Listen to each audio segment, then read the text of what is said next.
What we have for today is GBP USD. So yesterday, right, I told you guys that we are very much likely to have a GBP bullish move on GBP USD. Thereby, price will very much likely to break out of this level.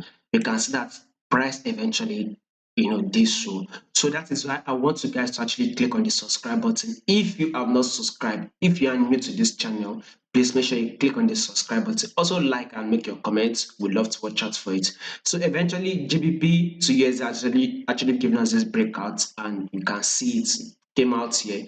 So there's a drop here. So what I personally think would happen is another drop, at least to a level of 1.20150. This is what I am watching out. So the next day, we are very much likely to get a bearish move on GBP USD, right? So I mean, since price has eventually rejected at this level, so all this while this was the level that has been watching out for.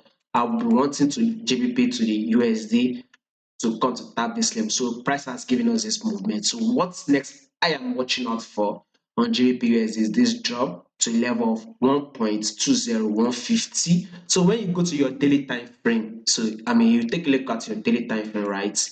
This is kind of like a drop, then a move, like a pullback if you would want to sit that way, then this gigantic drop, and again this pullback. So of course we need price to actually come and drop, break these lows, but before that we need to get into this support level on the forward time frame, which is about 1.2 to 1.20, that just the number that I just called previously.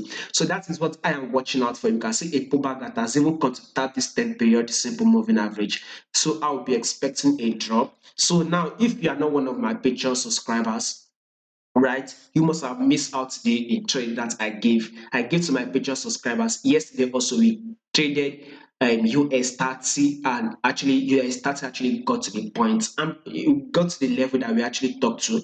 US 30 actually got to that level. Like I said, with just 20 USD you can become my Patreon subscriber, and you'll be able to get updates, trade that I believe we have 70 to 90% chance of winning that trade. So this week now we've traded about 5, and that 4 has actually gone to the level we talked about. It remains 1 which is actually going to be rolling to that level. We might see to get to the level next week, but this week that I've called is about 5, and 4 has actually gotten to that level. First one that we took is Euro AUD, the second one was AUD card, the third one was natural gas, and the fourth one that we did is US 30. I'm going to create a playlist, by the way, and I'll put the link to the playlist so you can watch it. So those have actually gotten to our trade. Like I said, become one of my Patreon subscribers so you'll be able to get better updates from me, daily updates, chances of winning such trade. That is exactly what I'll be sharing with you. So do not forget to check the comment section below.